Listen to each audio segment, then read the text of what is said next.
पेशे खिदमत है कहानी। शहजादी महारुख किसी जमाने का जिक्र है। एक बादशाह था, उसकी एक ही लड़की थी, बहुत ही हसीन और जमील।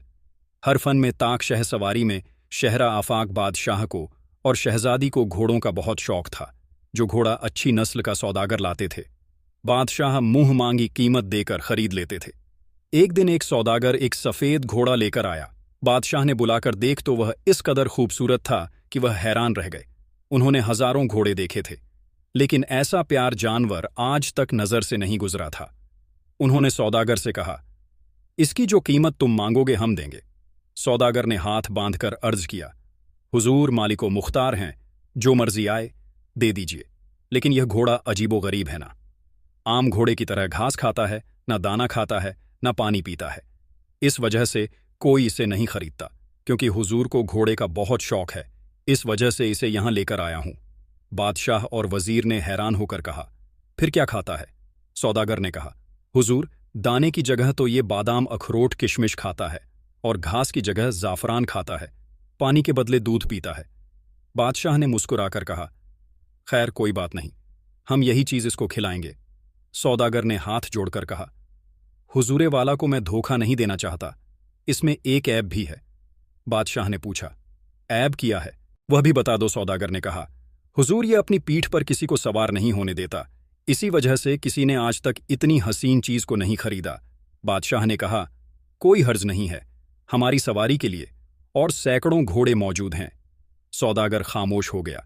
बादशाह सलामत ने वजीर से कहा, खजांची से कहकर इस सौदागर को 1 लाख दिरहम दिलवा दो, और हुक्म दिया कि हमारे महल के करीब एक साफ अस्तबल शाम तक तैयार हो जाए, और सोने चांदी की बाल्टियां बनवाओ। गर्ज हुक्म की देर थी, मेवा और शीर जाफरान आ गई। गाय वाले को हुक्म मिल गया कि वह दोनों वक्त ताज़ा दूध पहुंचाया करें। 2 खूबसूरत कीमती लिबास वाले घोड़े की खिदमत के लिए मुकर्रर किए गए। शाम को खुद बादशाह सलामत ने सोने के खूंटे में रेशम की डोरी से घोड़े को बंधवा और उसकी पीठ ठोककर महल में वापस आए। दूसरे दिन शहर में मशहूर हो गया कि बादशाह सलामत ने एक ऐसा घोड़ा खरीदा है जो दाने के बदले मेवा खाता है और घास की जगह जाफरान चरता है। उस अजीब गरीब घोड़े को देखने को लोग आने लगे। अस्तबल के करीब एक मजमा लग गया, मगर किसी को अंदर जाने की इजाजत नहीं थी, बाहर ही से देखकर चले जाते थे। कई दिन लोगों का हुजूम रहा। घोड़े की खबर महल में भी पहुंची। शहजादी पहले ही घोड़े की शौकीन थी, उसकी तारीफें सुनकर उसे देखने का शौक पैदा हुआ। उसने बादशाह से कहा, अब्बा हुजूर, मैंने सुना है कि आपने कोई घोड़ा खरीदा है जो मेवा खाता है और दूध पीता है। मुझे उसको देखने का शौक हो गया है, किसी दिन मौका दीजिए, मैं भी जाकर देखूं। बादशाह ने कहा, बेटी, हम खुद तुम्हें दिखाना चाहते थे, मगर रियाया को उसको देखने का बहुत शौक था।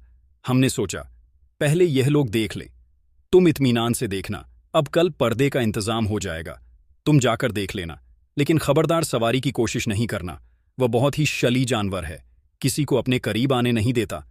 गर्ज दूसरे दिन महल से लेकर अस्तबल तक तैनात लगवा दी गई। शहजादी माँ और अपनी कनीज और सहेलियों के घोड़े को देखने आई। हकीकत में जैसा सुना था वैसा ही पाया। शहजादी ने उसके करीब जाकर उसकी पीठ पर हाथ फेरा और खुद उसको मेवा खिलाया। घोड़े की सवारी की वह बहुत शौकीन थी। ऐसा खूबसूरत जानवर देखकर उसका दिल नहीं माना। उसने सोचा, देखने में तो बड़ा सीधा मालूम होता है, मैं कोशिश तो करूं, ज्यादा से ज्यादा गिरा देगा। उसने अपनी नौकरानियों से कहा, खबरदार अब्बा, हुजूर से नहीं कहना, मैं जरा इसकी सवारी लेना चाहती हूं।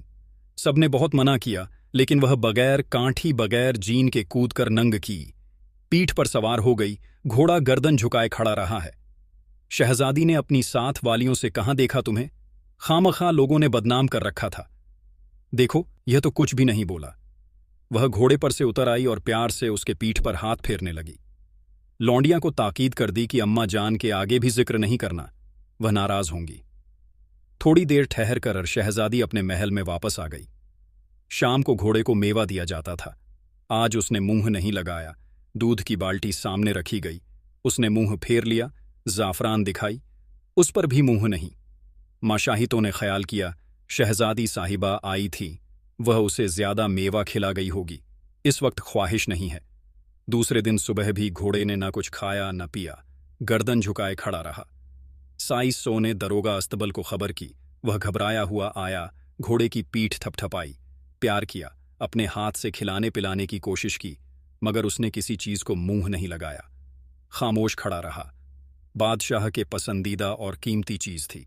उसने परेशान होकर वजीर से सारा माजरा बयान किया। वजीर भी घबराया। जानवरों के डॉक्टर को लेकर आया, सबने अच्छी तरह देखा, वह जाहिर कोई बीमारी मालूम नहीं हुई। एहतियातन पेट के सफाई के लिए दवाई लिख दी। उसी वक्त आदमी दौड़े गए। डॉक्टरों ने अपने हाथ से दवा पिलाने की कोशिश की, मगर घोड़े ने दो तल्दियां मारनी शुरू कर दी। किसी को अपने करीब नहीं आने दिया। वजीर ने जाकर बादशाह सलामत से तमाम कैफियत बयान की। वह खुद शरीफ लाए, अपने हाथ से दूध की बाल्टी भराई। उसने मुंह फेर लिया, मेवा दिया, वह भी नहीं खाया। बादशाह ने साइसों को बुलाने का हुक्म दिया। सब हाथ बांधे हाजिर हुए। बादशाह ने एक एक से सवाल किया, डराया धमकाया। अगर किसी ने कोई बदतमीजी या लापरवाही घोड़े के साथ की होगी तो उसका सर कलम करवा दिया जाएगा। सब ने हाथ बांधकर अर्ज किया, हुजूर, हम तो बहुत प्यार और मोहब्बत से पेश आते हैं। दोनों वक्त बाल्टी में साफ करते हैं, दिन में कई कई मर्तबा थान की सफाई करते हैं। एक बूढ़े साइस ने हाथ बांधकर कहा, हुजूर, जान की अमान पाऊं तो कुछ अर्ज करूं। बादशाह ने जवाब दिया, तुम्हारी जान तुमको बख्शी कहो, क्या कहना चाहते हो? उसने कहा, हुजूर, तखलिया में अर्ज करूंगा। बादशाह ने हुक्म दिया, सब लोग बाहर चले जाएं। साइज में कहा, हुजूर, आज तीसरा दिन है। शहजादी साहिबा घोड़े को देखने तशरीफ लाई थी। इत्तेफाक से मैं मेवे की बोरी लेकर आ रहा था, यहां पर्दा हो गया। मैं जल्दी में बाहर नहीं जा सका, बोरी के पीछे छुपकर बैठ गया।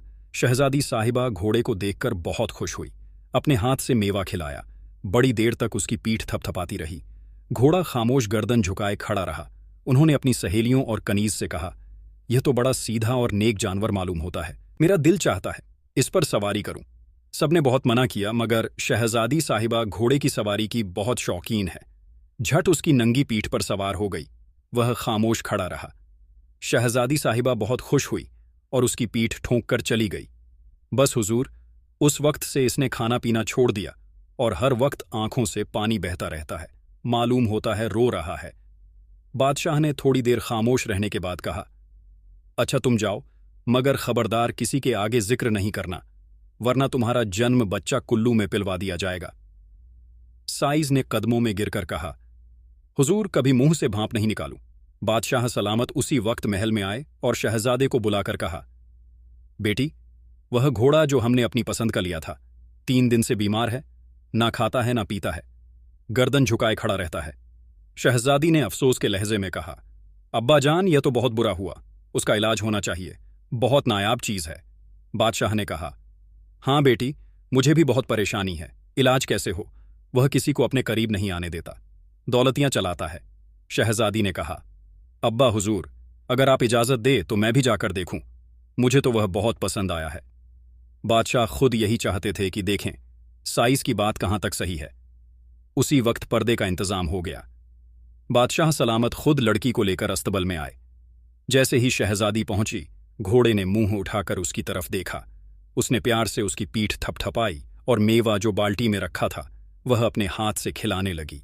वह खुशी खुशी खाने लगा। शहजादी ने दूध की बाल्टी उसके आगे रखी, वह सारा दूध पी गया। जाफरान आगे बढ़ाई, वह भी उसने खाली। बादशाह खामोश खड़ा देखता रहा था। साइस के कहने की तसदीक हो गई। शहजादी ने कहा, अब्बा हुजूर, यह तो अच्छा खासा है, आप खाली परेशान हो गए। बादशाह ने कहा, बेटा, साइस की गफलत मालूम होती है। थोड़ी देर ठहरकर बादशाह शहजादी को साथ लेकर चले गए। दूसरे दिन फिर साइसों ने वहीं शिकायत की। बादशाह सलामत को इत्तला पहुंची। उन्होंने बड़े वजीर को बुलाकर तमाम वाकया सुनाया और पूछा, बताओ अब क्या करना चाहिए? वजीर ने कहा, हुजूर, यह तो नामुमकिन है कि शहजादी साहिब रोज अस्तबल जाकर घोड़े को अपने हाथ से खिलाया पिलाया करें। बादशाह ने कहा, यह भी दिल नहीं चाहता कि ऐसी कीमती और नायाब चीज को भूखा मार दिया जाए। वजीर ने कहा, इसकी आसान तरतीब यह है, कल दरबार में मुझे हुक्म दें कि शहजादी साहिबा को घोड़ा बहुत पसंद आ गया है, उन्हें यह तोहफा दिया जाता है और शहजादी के महल में अस्तबल बनवा दिया जाए, वहां उसको पहुंचा दिया जाएगा। साइस का काम लौंडिया बंधिया करेंगी। बादशाह को यह मशवरा पसंद आया। दूसरे दिन शहजादी के महल के सहन में अस्तबल बनकर तैयार हो गया और घोड़े को वहां पहुंचा दिया गया। शहजादी की खुशी की कोई इंतहा नहीं थी कि लाखों रुपए की चीज बाबा जान ने मुझे इनायत कर दी। वह रोजाना अपने हाथ से उसे मेवा खिलाती, दूध की बाल्टी खुद उसके आगे करती एक लड़की जो सबसे कम दर्जा की ओर बदशक्ल थी, वह अस्तबल की सफाई के लिए तैनात की गई। शहजादी को भी घोड़े से बहुत मोहब्बत हो गई थी। उसने अस्तबल में अपने बैठने के लिए एक तख्त बिछवा दिया था और अक्सर अपनी सहेलियों के साथ वहां बैठकर शतरंज खेला करते थी। कई महीने इसी तरह गुजर गए। इस अरसे में कई शहजाद के पैगाम आए, मगर शहजादी ने इनकार कर दिया। वह सोचती थी कि अगर मेरी शादी हो गई तो घोड़े का क्या हश्र होगा, मैं उसकी देखभाल किस तरह कर सकूंगी। यह तो मेरे ही हाथ से खाता पीता है, जिससे शादी होगी वह यह गवारा नहीं करेगा। मेरे जाने के बाद यह सुख सुख कर मर जाएगा। वह अपनी सहेलियों से मजाक में कहा करती थी, शादी तो घोड़े से हो गई है। एक दफा रात को इत्तेफाक से शहजादी की आंख खुल गई। बड़ी देर तक वह करवट बदलती रही, उठकर बाहर टहलने लगी और चलते चलते अस्तबल की तरफ निकल गई। वहां क्या देखती है कि उसके तख्त पर चंपा लौंडी, जो अस्तबल साफ करती थी, बाल खोले बैठी है और एक निहायत हसीन जमील नौजवान उसके पास बैठा है। शहजादी को अपनी आंखों पर धोखा हुआ। वह बड़ी देर तक खड़ी खामोश देखती रही। घोड़ा अस्तबल में मौजूद नहीं था। उसे बड़ी हैरत हुई कि यह क्या किस्सा है। शहजादी निहायत अक्लमंद और होशियार थी। खामोशी से जाकर अपने पलंग पर लेट गई, मगर गुस्से की वजह से उसे नींद नहीं आई। इसी हाल में सुबह हो गई। आज शहजादी बहुत उदास और खामोश थी। उसने किसी से जिक्र नहीं किया और सर का बहाना करके लेटी रही। घोड़े को भी कुछ नहीं खिलाया पिलाया। शाम को चंपा को बुलाकर उसने रात वाले वाक़ के मुतालिक पूछा। वह सहम गई और कहा, हुजूर ने देख लिया है तो मुझे बताना ही पड़ेगा। घोड़ा असल में कहीं का शहजादा है। उसको मेरे बाल बहुत पसंद आ गए हैं। आधी रात को आदमी बनकर बैठता है और मेरे बाल खुलवा कर देखता है। उसके बाद घोड़ा बन जाता है। शहजादी ने अपना गुस्सा झपट करके कहा, अगर आज तू अपने बाल खोलकर उसके सामने बैठी तो मैं तेरे बाल काट दूंगी और बादशाह सलामत से कहकर तुझ तीरों से उड़वा दूंगी। खैर, उस दिन तो खुद शहजादी अस्तबल में गई, ना चंपा को जाने दिया। रात को उसको एक कोठरी में बंद करवाकर ताला डलवा दिया और इत्मीनान से सो गई। दूसरे दिन सुबह लड़की ने आकर इत्तला दी, घोड़ा गायब है।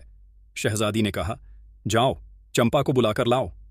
थोड़ी देर के बाद उन्होंने आकर जवाब दिया, हुजूर, चंपा अपनी कोठरी में नहीं है। शहजादी खुद उठकर पहले अस्तबल में गई। वहां उसको एक कागज मिला। वो उठाकर पढ़ने लगी। उस पर लिखा था, कौन आएगा कंगन के देश, कौन काटेगा चंपा के केस। मैं कंगन देश का शहजादा हूं। मुझे एक ऐसा मंत्र आता है जिसके अमल से अपना रूप बदल सकता हूं। मैं तुम्हारे मुल्क में घोड़े का भेष बदलकर सैर करने आया था। यहां पकड़ा गया। सौदागर ने तुम्हारे वालिद के हाथ बेंच दिया। तुम मुझे देखने आई। मैं पहली नज़र में तुम्हारा दीवाना हो गया। तुमने मुझे बहुत आराम और मोहब्बत से रखा, मगर तुम्हारी लड़की चंपा के बाल बहुत पसंद आए। कई दिन से मैं उसके बाल खुलाकर देखा करता था। कल तुमने देख लिया और चंपा को धमकी दी कि उसके बाल काट लोगी। मुझे अफसोस हुआ, लिहाजा मैं उसे लेकर जा रहा हूं।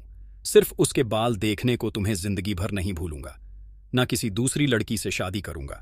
यह कागज पढ़कर गुस्से के मारे शहजादी की आंखों में खून उतर आया, मगर खामोश रही। न उसने नाश्ता किया, न शब का लिबास उतारा। कागज मुट्ठी में दबाकर वह सीधी अपनी मां के पास पहुंची। बेटी को बेवक्त आता देखकर बादशाह बेगम परेशान हो गई। उन्होंने घबराकर पूछा, मेरी बच्ची खैरियत तो है? तुम कुछ रंजीदा नजर आ रही हो। शहजादी अपनी मां की गोद में सर रखकर फूट फूट कर रोने लगी। उन्होंने उसे कलेजे से लगाकर कहा, बेटी कुछ बताओ तो सही। किसी ने आंख दिखाई हो तो उसकी आंख निकलवा दूंगी। किसी ने उंगली उठाई हो तो उसकी उंगली कलम करवा दूंगी। मेरी जान, तुम रो क्यों रही हो? शहजादी ने सिसकियां भरते हुए कहा, अम्मा जान, घोड़ा गायब हो गया। उन्होंने बेटी के सर पर हाथ फेर कर कहा, हो जाने दो, तुम्हारा सदका गया। मैं तो पहले ही समझती थी कि वह परिस्तान का घोड़ा है। शहजादी ने अपने आंसू पोंछकर कहा, अम्मा जान, वह अकेला चला जाता तो कोई बात नहीं थी, मगर वह तो चंपा लौंडी को भी अपने साथ ले गया। शहजादी ने एक दिन पहले जो कुछ देखा था वो अपनी मां से बयान करके पर्चा उनके आगे डाल दिया। बादशाह बेगम ने सैकड़ों गालियां चंपा को दी और कहा, बेटी तुम रंज न करो। तुम्हारे बाबा जान किसी मुहिम पर गए हुए हैं। वह आ जाएंगे तो चंपा मुर्दार को पकड़वा बुलवाएंगे। शहजादी ने कहा, मैंने कसम खा ली है, जब तक चंपा के बाल नहीं काट लूंगी चैन से नहीं बैठूंगी। इस वक्त आपसे इजाजत लेने आई हूं, मुझे कंगन देश जाने दीजिए। बादशाह बेगम ने परेशान होकर कहा, मेरी बच्ची, तुम कहाँ जाओगी? मेरी इतनी उम्र आई, मगर आज पहली दफा कंगन देश का नाम सुना है। शहजादी ने कहा, अगर आप मुझे इजाजत नहीं देंगी तो मैं जहर खा लूंगी। अपनी तौहीन किसी हाल में गवारा नहीं कर सकती। बादशाह बेगम ने बहुत समझाया, रोई पीटी, लेकिन शहजादी अपनी जिद पर अड़ी रही। आखिर उनको खामोश होना पड़ा। किस्सा मुख्तसर, दूसरे दिन शहजादी ने कुछ अशरफियां और जबरात ली, 4 मर्दानी जोड़े सिलवाइन, थोड़ा सा सूखा मेवा लिया और एक तेज रफ्तार घोड़े पर सवार होकर मर्दाना भेष में निकल पड़ी। अपनी मां से कह गई कि इंशा अल्लाह 3 महीने के अंदर वापस आ जाऊंगी। अपने मुल्क की सरहद पार करके उसने बगैर पता और निशानी के अपना सफर जारी रखा। रोज नया दाना, नया पानी, एक जंगल छोड़ती थी, दूसरा पकड़ती थी। रात को अपने घोड़े के आराम के ख्याल से किसी पेड़ के नीचे लेट जाती थी।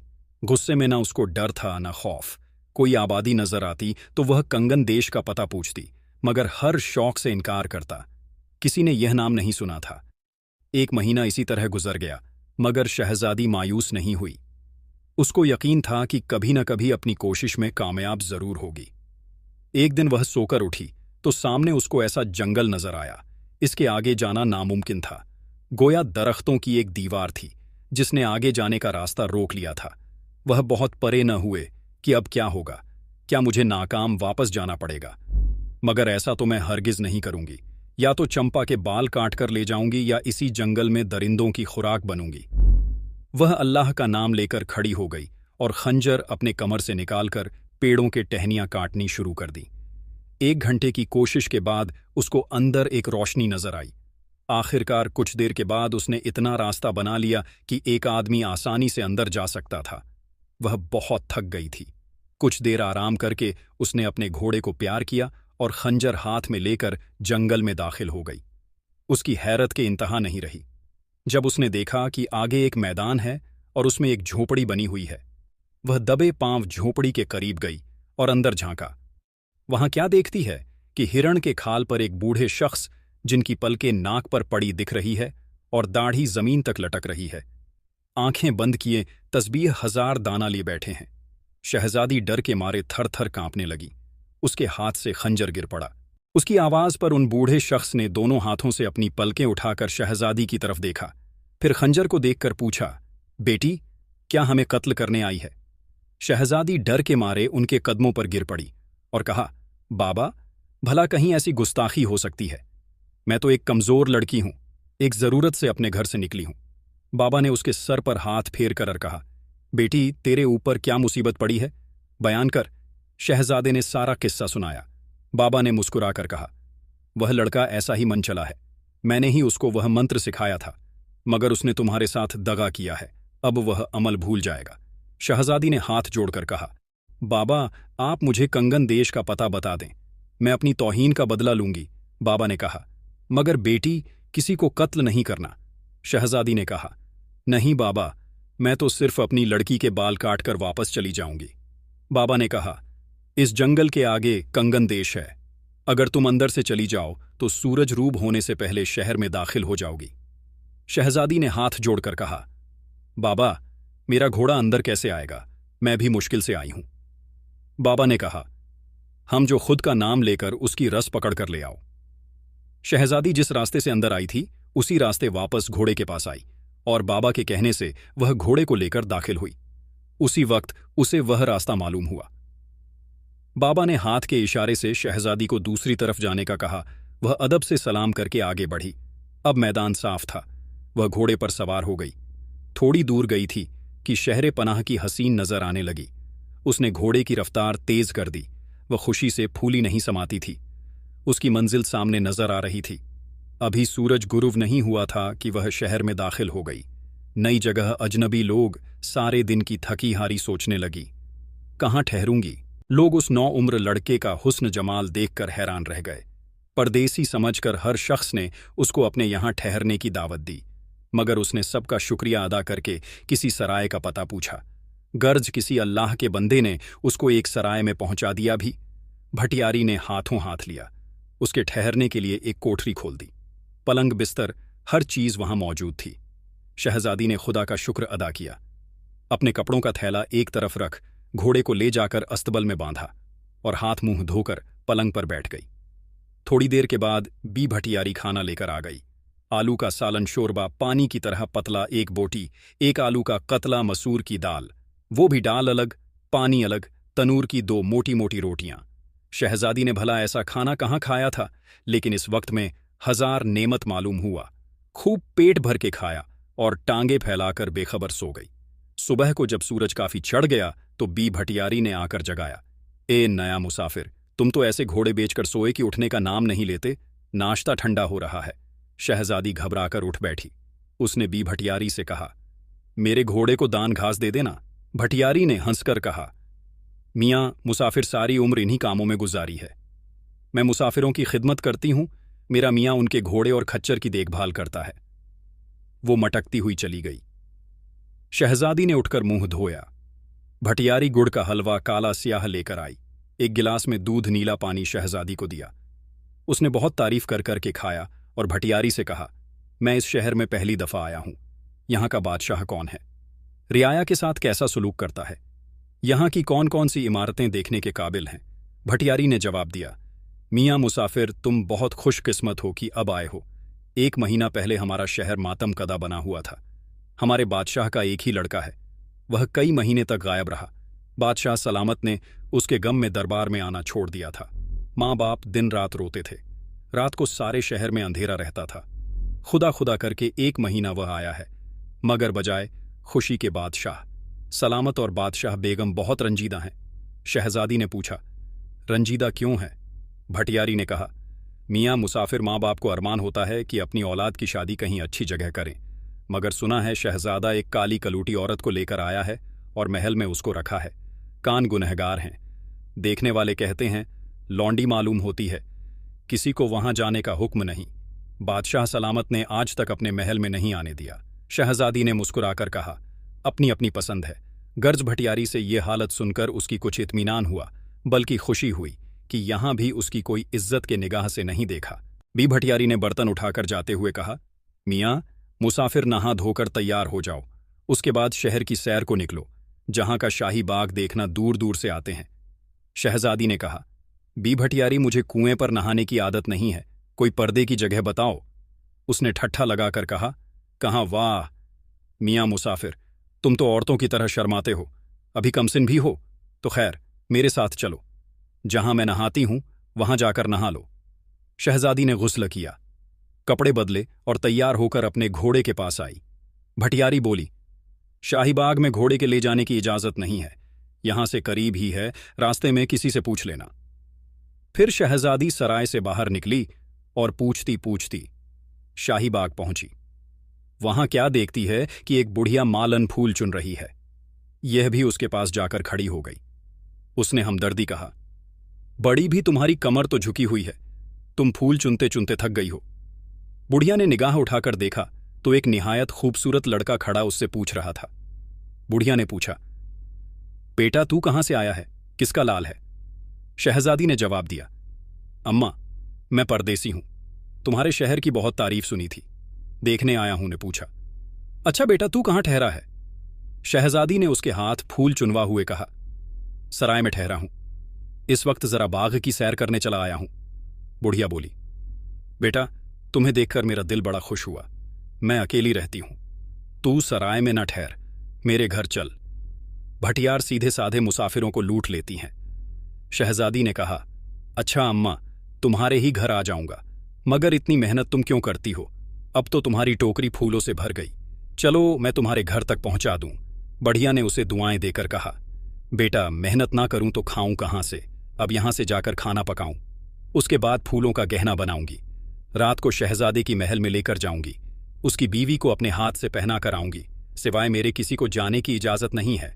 शहजादी समझ गई, जरूर बुढ़िया चंपा के लिए गहना बनाकर ले जाती है। गुस्से से उसके तन बदन में आग लग गई, मगर उसने सोचा यह बड़ा अच्छा मौका है, मैं अपना सामान लेकर बुढ़िया के यहां आ जाऊं। फूलों की टोकरी उसने बुढ़िया के घर पहुंचाई और उसे कहा, अम्मा मेरा घोड़ा भी है। बुढ़िया ने जवाब दिया, बेटा देख मेरे घर का आंगन बहुत बड़ा है, नीम के दरख्त के नीचे तू अपना घोड़ा बांध लेना। शहजादी ने सराय में आकर खाना खाया और अपना थैला उठाकर भटियारी से कहा, बी भटियारी में अपनी खला की तलाश में आया था। इत्तेफाक से रास्ते में वो मिल गई। अब मैं उसके घर जा रहा हूं। उसने 2 अशर्फियां भटियारी को दीं और वह खुशी से निहाल हो गई और दुआएं देने लगी। शहजादी घोड़े पर सवार होकर बुढ़िया के घर आ गई। कई दिन वह खामोश देखती रही, मगर रफ्ता रफ्ता उसने फूल पोने शुरू किए। बुढ़िया कहा करती थी, बेटा तू लड़का है तेरा, यह काम नहीं। मगर वह कहती थी, नहीं अम्मा, तुम्हें तो कम नजर आता है, देखना 2-4 दिन में तुमसे अच्छा कहना बनाने लगूंगा। बुढ़िया भी खामोश हो जाती थी। एक दिन शहजादी ने खुद अपने हाथ से बहुत खूबसूरत जेवर बनाया। बुढ़िया मालन ने कहा, बेटा तूने तो ऐसा कहना बनाया है कि शहजादी की बीवी जरूर पूछेगी कि किसने बनाया है। मैं क्या जवाब दूंगी? शहजादी ने कहा, अम्मा तुम कह देना मेरी भांजी अपनी ससुराल से आई है, उसने बनाया है। बुढ़िया खामोश हो गई। रात को 8 के दस्तूर के मुताबिक वह शहजादे के महल में गई। फूलों की चंग्र खोली, उसमें गहना निकला। शहजादे की बीवी ने खुश होकर कहा, आज तुमने बहुत खूबसूरत गहना बनाया है, तेरे हाथ का नहीं मालूम होता। सच सच बता किसने बनाया है? बुढ़िया ने कहा, हुजूर मेरी भांजी अपनी ससुराल से आई है, उसने बनाया है। शहजादे की बीवी ने कहा, मालन कल तुम अपनी भांजी को लेकर आना, हम उसी के हाथ से गहना पहनेंगे और उसी से अपनी छोटी गुंदवाए और उसको बहुत सारे इनाम देंगे। बुढ़िया तो यह सुन सहम गई। उसने दबी जुबान से कहा, हुजूर उसके मियाँ भी साथ आया हैं, वह बड़ा जालिम है, मैं जाकर कहूंगी मगर वादा नहीं करती। सरकार खबर नहीं आने देगा या नहीं? शहजादे की बीवी ने कहा, तुम जानती हो यहां कोई नहीं आता। शहजादे रात को 11 रातें हैं, अगर तुम अपनी भांजे को नहीं लाई तो तुम्हें सजा दूंगी। बुढ़िया ने हाथ जोड़कर कहा, हुजूर मैं कोशिश करूंगी। शहजादी की बीवी ने कहा, कोशिश नहीं तुम खुद लेकर आना। बुढ़िया, अच्छा हुजूर, कहती हुई अपनी चंगेल उठाकर गिरती पड़ती घर चली गई और आते ही शहजादी से कहा, बेटा तूने मुझे बेमौत मार दिया, अब बता क्या होगा? शहजादे की बीवी ने तुझे बुलाया है। शहजादी ने हंसकर कहा, अम्मा घबराने की क्या बात है, तुम देखना मैं ऐसी लड़की बनूंगा कि कोई भी नहीं पहचान सकेगा, तुम इत्मीनान से सो जाओ। बुढ़िया खामोश हो गई। उसने भी सोचा, अभी इसकी दाढ़ी मूंछ तो निकली नहीं है, लड़कियों के कपड़े पहनकर रात को लड़की ही लगेगा। दूसरे दिन शहजादी ने बाजार जाकर एक लहंगा सिलवा और कुर्ती दुपट्टा खूब गोट वाले का बनवाया और खूब तेज धार की एक कैंची खरीदी। दोपहर तक सब चीज लेकर घर आई। आज उसने बड़े एहतमाम से फूलों का गहना बनाया। शहजादे की बीवी के लिए रोज फूलों की छोटी बनाई जाती थी। आज उसने सिपिया की छोटी बनाई और लाल सब्ज चंगे में रखकर सुर्ख कपड़े से ढक दी। इन सब कामों से खाली होकर उसने अपने हाथ पांव में बजाय मेहंदी के सुर्ख रंग लगाया और तेल में थोड़ी सी कालक मिलाकर अपने मुंह और हाथ पैरों पर मल लिया। वह चांदी के जेवर भी खरीद कर लाई थी। 8 बजे तैयार होकर जब वह छमछम करती कोठरी से निकली तो बुढ़िया उसको देखकर दंग रह गई। उसने कहा, बेटी तूने अपना रंग क्यों सांवला कर लिया? शहजादी ने जवाब दिया, अम्मा वह देखकर यह नहीं कहती कि खाला का रंग तो सांवला है, भांजी कैसे गोरी हो गई, भेष बदले तो पूरा बदले। बुढ़िया खुश हो गई और उसको साथ लेकर शहजादे के महल में पहुंची। शहजादी ने देखा कि चंपा बड़ी ठाठ से झर निगार मुसाहरी पर तकिया का सहारा ले पड़ी है। उसकी आंखों में खून उतर आया। अगर उसका बस चलता तो खंजर से वह उसी वक्त उसका काम तमाम कर देती। मालन ने झुककर सलाम किया। शहजादी को भी सलाम करना पड़ा। शहजादे की बीवी ने कहा, मालन तुम्हारी भांजी तो बड़ी ठाठदार है, मगर यहां घूंघट क्यों निकाले हैं? मालन ने फूलों के चंगेल खोलते हुए कहा, हुजूर शर्माती है। शहजादी की बीवी फूलों का गहना देखकर बहुत खुश हुई। उसने कहा, आज हम तुम्हारे भांजी से अपने बालों में फूल गुदवा जाएंगे। शहजादी की दिल्ली मुराद भर आई। चंपा अपने बाल खोलकर बैठ गई। शहजादी ने अपना काम शुरू किया। उसने बड़ी सफाई से पूरी छोटी काट कर अपनी चंगेल में रख ली और बड़ी खूबसूरती से फूलों की छोटी लगा दी। अपने काम से फारिग होकर उसने मालन से कहा, खाला जल्दी से चलो। उन्होंने थोड़ी देर की ही इजाजत दी थी। शहजादे की बीवी ने बहुत सारे इनाम देकर रुखसत किया और कहा, तुम जब तक यहां हो रोज आ जाया करो। दोनों सलाम करके घर वापस आई। शहजादी ने जल्दी जल्दी कपड़े बदले और मुंह हाथ धोकर बुढ़िया से कहा, अम्मा घूंघट निकाले निकाले सर में दर्द होने लगा, मैं जरा हवाखोरी को जाता हूं। उसने अपना थैला उठाया और घोड़े पर सवार होकर बड़ी तेज रफ्तार से चल पड़ी। 2 घंटे में वह मिलो दूर निकल गई। घोड़ा भी बहुत दिन से आराम कर रहा था। इस वक्त हवा से बातें करने लगा। शहजादा अपने दस्तूर के मुताबिक रात को 11 हला अपने कमरे में आया और अपनी मुशहरी पर बैठ गया। चंपा अपने बाल खोल उसने छोटी खोलनी शुरू की। फूलों की लड्डी यां निकालकर जब उसने बाल खोलने चाहे तो गद्दी साफ थी। वह घबरा गई और शहजादे की तरफ देखने लगी। उसने दोबारा कहा, फूलों की चोटियां क्यों लगाती हो मुझे? यह सब बनावटी बातें पसंद नहीं। मैं सिर्फ तेरे बाल देखना चाहता हूं। तुझे खूब मालूम है, जिस दिन शहजादी ने तेरी छोटी काटने को कहा था उस दिन मैं उसे धोखा देकर तुझे उड़ा लाया था। वह मेरी मोहसिन थी, उसने प्यार और मोहब्बत से रखा था। मैं भी उसे चाहता था, मगर तेरे बालों ने मुझे ऐसा एहसान फरामोश बना दिया। चंपा खामोश गर्दन झुकाए बैठी रही। शहजादे ने जरा ऊंची आवाज में कहा, क्या किस्सा है? आज तू मेरे हुक्म अदुली क्यों कर रही है? चंपा ने हाथ जोड़कर कहा, हुजूर हुक्म अदुली नहीं कर रही, पूरी बोल रही। मेरे बाल पता नहीं कहाँ गए। शहजादा घबराकर खड़ा हो गया। उसने खुद चंपा का सर देखा।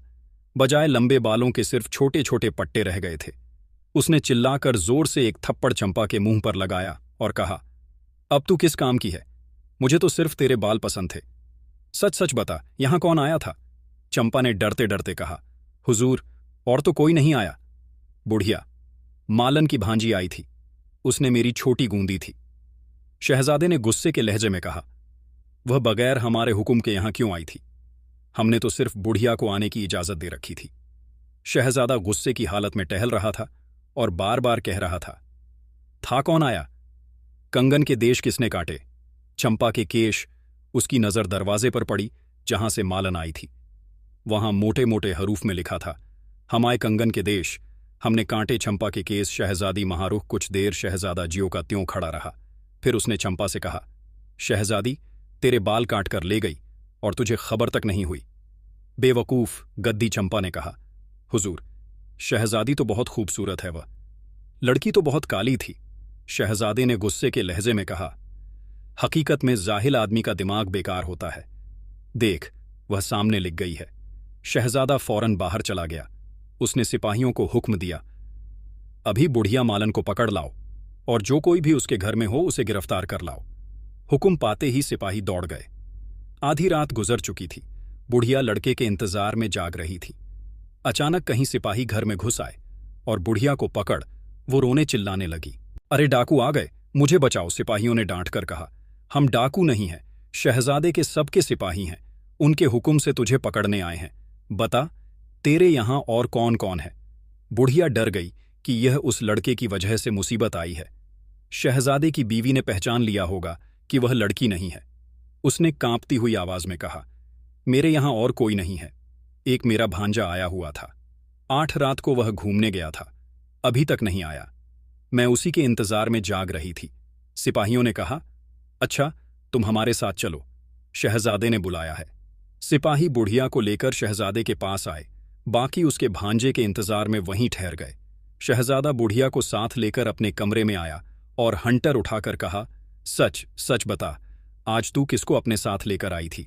वरना मार मार कर तेरी खाल खींच लूंगा। हुजूर, मैं उसको नहीं लार थी, मगर बेगम साहिबा ने हुक्म दिया था कि कल उसे जरूर लेकर आना। वह बिल्कुल कम उम्र लड़का था। जनाने कपड़े पहनकर मेरे साथ आ गया। मैं बराबर यहां बैठी रही। शहजादे ने डांट कर कहा, झूठ क्यों बोलती है? वह लड़का नहीं था, लड़की थी।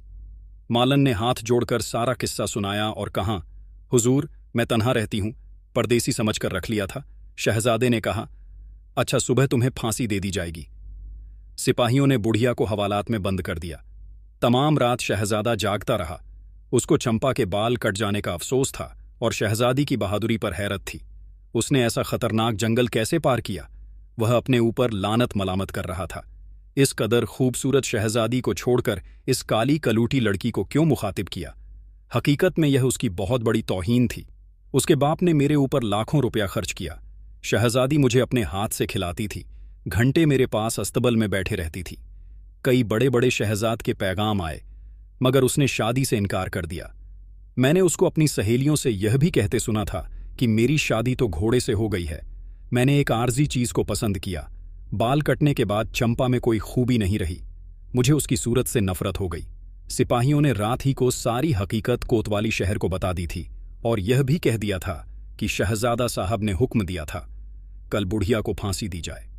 सुबह सवेरे कोतवाल वजीर के पास गया और यह कहानी बताई। वजीर ने कहा, बगैर बादशाह सलामत के हुक्म के किसी को फांसी नहीं दी जा सकती। इसके अलावा तुम बता रहे हो कि बुढ़िया शहजादी बीवी के बुलाने पर उस लड़के को ले गई थी। इसका भी कसूर नहीं है। मैं बादशाह सलामत से जाकर कहता हूं, जो उनका हुक्म होगा वह किया जाएगा। गर्ज वजीर ने खास आदमी को बादशाह के पास भेजा और बयान किया। बादशाह ने जवाब दिया, तुम जाओ, हम शहजादे से दरियाफ्त करेंगे। वजीर आदाब बजा लाकर उल्टे कदमों वापस गया। बादशाह ने अपने ख्वाजा सरा को हुक्म दिया, शहजादे को बुला लाओ। थोड़ी देर में शहजादा तैयार होकर आया, किंतु तमाम रात जागने की वजह से उसकी आंखें सुर्ख हो रही थीं और चेहरा उदास था। बादशाह ने बेटे की तरफ गौर से देखा और कहा, हमने सुना है तुमने बूढ़ मालन को फांसी पर लटकाने का हुक्म दिया है बेटा। यह सजा बड़े जुर्म में दी जाती है, यानी अगर मालन ने किसी को जान से मार डाला है तो वह फांसी की मुस्तहकम बताओ, उसका क्या कसूर है? शहजादे ने कहा, अब्बा जान, वह मेरे महल में एक लड़के को लड़की बनाकर ले गई थी। मुझे बहुत गुस्सा आया। मैंने हियों से कहा, कोतवाली शहर से कहकर उसको फांसी पर लटकवाया जाए। बादशाह ने कहा, बेटा, अगर इन मामूली कसूर पर बादशाह अपने रियाया को फांसी दिलवा दिया करें तो रियाया उसकी नाफरमान हो जाए और मुल्क को छोड़कर चली जाए। शहजादे ने कोई जवाब नहीं दिया। बादशाह ने ख्वाजा सरा को बुलाकर हुक्म दिया, मालन को हाजिर करो। हुक्म की देर थी, फौरन मालन रस्सियों में बंधी हुई हाजिर हुई। बादशाह ने सबको हटा दिया, सिर्फ शहजादा बैठा रहा। बादशाह ने खुद उससे सवाल किया, बता, वह लड़का कौन था जिसको तू लड़की बनाकर शहजादे के महल में लेकर गई थी? मालन ने जवाब दिया, गरीब परवर एक दिन बाग में फूल चुन रही थी। वह लड़का मेरे पास आकर खड़ा हो गया। 20-21 साल का होगा। खूबसूरत इस कदर था कि मैंने अपनी उम्र में ऐसा हुसैन नहीं देखा। मुझे वह बहुत अच्छा लगा। मेरे पूछने पर उसने बताया कि वह परदेसी है और सराय में ठहरा है। हुजूर, मैं बिल्कुल अकेली रहती हूं। मैंने उससे कहा मेरे यहां आ जाए और वह राजी हो गया और अपना घोड़ा और कपड़े लेकर आ गया। मैं शहजादा साहब की दुल्हन के लिए फूलों का गहना बनाकर लाती थी। 2-4 दिन में वह भी सीख गया और मुझसे अच्छा बनाने लगा। परसों उसके हाथ का गहना लेकर महल में आई तो दुल्हन साहिबा ने बहुत पसंद किया। उस लड़के ने मुझे सिखा दिया था कि कभी वह पूछे तो कह देना कि मेरी भांजी ससुराल से आई है, उसने बनाया है। मैंने यही कह दिया। दुल्हन साहिबा ने हुक्म दिया कि कल उसको लेकर आना। मैं डर गई, बहुत बहाने के लिए, मगर उन्होंने कहा अगर नहीं लाती तो हम तुझे सजा देंगे। मैंने जाकर घर में कहा। उसे लड़के ने मुझे समझाया, अम्मा डरो नहीं, थोड़ी देर की तो बात है। मैं ऐसी लड़की बनूंगी कि कोई भी पहचान नहीं सकेगा हुजूर। मेरी शामत ने घेरा था। मैं उसकी बातों में आ गई और अपने साथ उसे ले आई, मगर गरीब परवर में सामने बैठी रही। उसने तो दुल्हन साहिबा से बात तक नहीं की। घूंघट निकाले उनके बाल संवार रही। शहजादे ने गुस्से के लहजे में कहा। संवार रही बुढ़िया बोली, जी सरकार। उसके बाद मैं उसको लेकर चली गई। वह कपड़े बदलकर हवाखोरी को चला गया। 1200 बजे रात तक वापस नहीं आया था। मैं उसी के इंतजार में जाग रही थी कि सिपाही मुझे पकड़ लाए। अब हुजूर जो चाहे सजा दे। शहजादे ने पूछा, क्या वह घोड़े पर गया था? मालन ने हाथ जोड़कर कहा, मैं अपनी कोठरी में पड़ी थी, मुझे खबर नहीं किस पर गया था, मगर जब सिपाही मुझे पकड़कर लाए तो उसका घोड़ा नहीं था। शहजादे ने उठकर बुढ़िया के रस्सियां खोलकर कहा, जा, तेरा कसूर माफ किया, अभी मेरी नजरों के सामने से दूर हो जा। बुढ़िया गिरती पड़ती हजारों दुआएं देती हुई चली गई। बादशाह ने बेटे से कहा, या तो तुमने फांसी की सजा तजवीज की थी या बिल्कुल माफ कर दिया। हालांकि वो जमाने महल में लड़के को लेकर गई थी, यह उसका जुर्म का काम था। शहजादे ने गर्दन झुकाकर कहा, अब्बा जान, वह लड़का नहीं था, लड़की थी। बादशाह ने ताज्जुब से कहा, तुझे कैसे खबर हुई? शहजादे ने जवाब दिया, अब्बा जान, वह शहजादी माहिरुख थी, मुझसे इंतकाम लेने आई थी। मैं उसकी लौंडी चंपा को लेकर आ गया था। मुझे उसके बाल बहुत पसंद थे। शहजादी चंपा की छोटी काट कर ले गई। बादशाह ने मुस्कुराकर कहा, बद्धी बहादुर लड़की है, मैं उसकी हिम्मत और जुर्रत से बहुत खुश हुआ, मगर आज तक तुमने यह तफसील से मुझे यह हालत नहीं बताई, कहानी बताई, जंगल में एक बुजुर्ग का मिलना और उनसे मंत्र का सीखना, फिर घोड़ा बनकर जाना, वगैरह वगैरह। कुछ देर खामोश होने के बाद बादशाह ने कहा, हमारा तो मुंह नहीं कि शहजादी महारुख के लिए तुम्हारा पैगाम भेजें। तुम खुद घोड़ा बनकर वहां फिर जाओ और शहजादी से और उसके बाप से माफी मांगो। उसके बाद को तुम्हारी बारात लेकर जाएंगे। हम बड़े अफसोस की बात है कि तुमने एक लौंडी को शहजादी पर तरजीह दी। शहजादे ने कहा, अब्बा जान, अब मैं खुद शर्मिंदा हूं और वह मंत्र बहुत याद करता हूं, मगर बिल्कुल भूल गया। बादशाह ने कहा, अगर तुम शहजादी को पसंद करते हो तो उसके बाप को खत लिखो, वरना कहीं और तुम्हारी शादी कर देंगे। मगर चंपा को निकाल बाहर करो, उसकी वजह से हम अपने बराबर वालों से बहुत शर्मिंदा हैं। तुम्हारी माँ इस गम में घुली जा रही है। शहजादे ने जवाब दिया, चंपा को मैंने रात ही को निकाल दिया था, मुझे तो सिर्फ उसके बाल पसंद थे। अब शहजादी का हाल सुनो। उसने रातों रात वह जंगल पार किया जहां बाबा मिले थे। उनकी झोपड़ी बंद थी, अंदर चिराग टिमटिमाना। शहजादी ने सोचा, अगर यहां ठहरती हूं तो पीछे से शहजादे के आदमी करना पकड़ लें।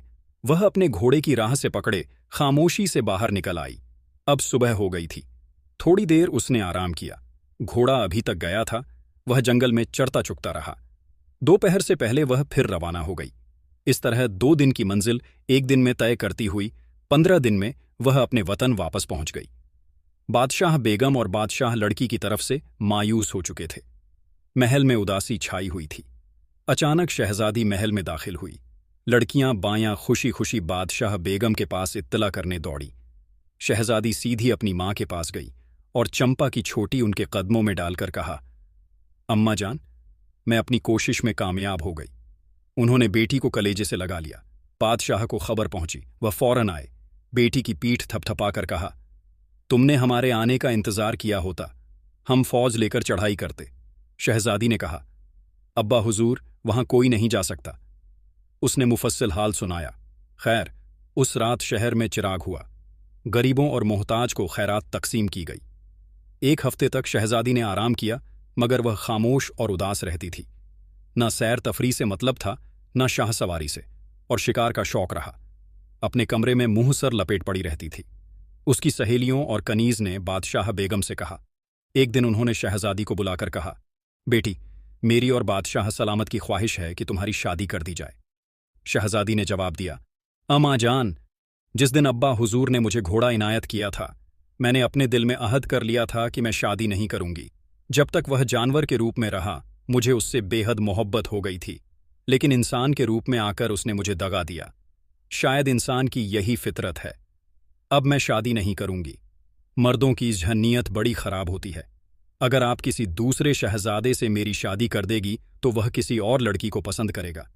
मेरी कनीज में कई बहुत खूबसूरत भी हैं।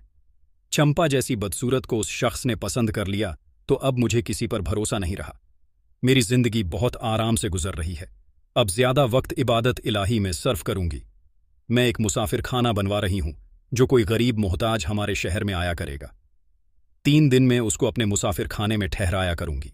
बादशाह बेगम खामोश हो गई। उन्होंने सोचा, अभी इसको गुस्सा है, रफ्ता रफ्ता ठीक हो जाएगा। किस्सा मुख्तसर, शहजादी का लंगर खाना बनकर तैयार हो गया। मुसाफिरों को वह अपने सामने खाना तकसीम करवाती थी। एक दिन लंगर खाने की दारोगन ने आकर कहा, हुजूर, एक फकीरनी ऐसी आई है कि कोई मुसाफिर उसके साथ खाना नहीं खा रहा। फटे चरे कपड़े पहने हैं, पांव में छाले पड़े हैं, सर पर एक बाल नहीं, कुछ बोलती चालती नहीं, बस रोए जा रही है। शहजादी ने कहा, हमरे पास लेकर आओ। इस वक्त लड़की ने उसको हाजिर किया। शहजादी को देखते ही वह कदमों में गिर पड़ी और कहा, हुजूर, मैं आपकी लड़की चंपा हूं। शहजादी 10 कदम पीछे हट गई। उसने नफरत से मुंह फेर लिया, मगर उसकी हालत देखकर रहम आ गया और कहा, तू अपनी जरम निगार मुसहरी और जरदोजी कपड़े छोड़कर यहां क्यों आ गई है? उसने रोते हुए कहा, हुजूर, शहजादे को मेरे बाल पसंद थे। जब बाल नहीं रहे तो उन्होंने ठोकरे मार मार कर निकाल दिया। मैं जंगलों में मारी मारी फिरती रही। एक दिन जंगल में एक ज़ईफ आदमी मिले। उन्होंने मेरे सर पर हाथ फेर कर रास्ता बताया। वहां से चली। जो थोड़े से बाल सिर पर रह गए थे, वह हबशियों के से हो गए थे, सब लड़कियों।